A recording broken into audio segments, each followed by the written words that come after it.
Grateful to be here amongst you all. Robert. At some point in my time at Bard, which I never could decide what major to be, back then it was okay to not know really, but I was classics major, I was going to be a photography major, maybe I would be a poetry major.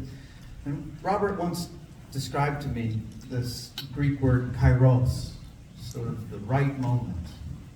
It had some Proto-Attic root that had to do with archery.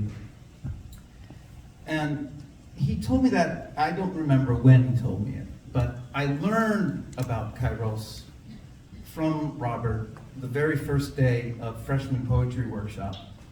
My mother had typed up my little fragmented poems that were kind of like the fingernail clippings of an actual poem. and I'd gotten into the class, and I was late. I was late, innocently late. I think I just mistook the time, and as is still the case, I was sort of muttering, singing to myself, and I walked in. There's the room full of students, and Robert said, "Stoned again."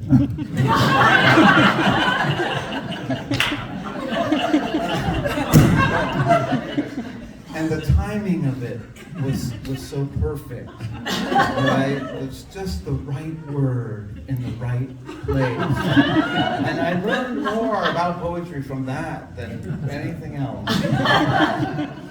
But I learned also that that this man for whom,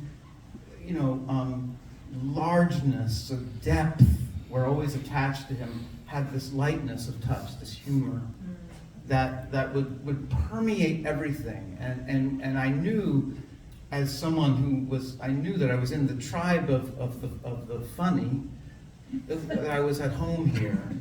And there was one other example. I remember getting into the trove of cassette tapes and reel-to-reel tapes there was a whole archive of Bard poetry experience. And there was my cohort, Brian Steffens and Drew Gardner and I, all got in. We just spent hours listening to those tapes of everyone who came through here, drawn here by Robert. It was extraordinary. And there was a tape of Robert reading, and I don't remember when it was from. It might have been the mid-'70s or the late '70s. And he's in the middle of a very long poem, which I think was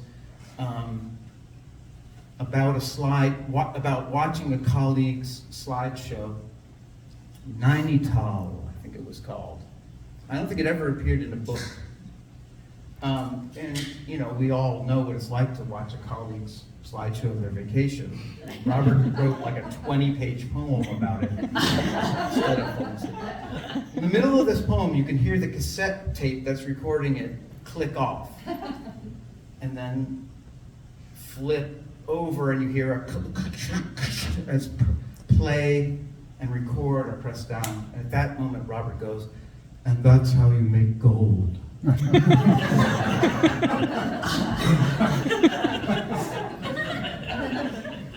That ebullience, right? This is a thing that we are hearing tonight, right? That there's no way to account for how much there is in there, and yet however much there is in there, and how brilliant it is, and how massive it is like Strauss or Wagner, floating like a zeppelin, just always floating through the air.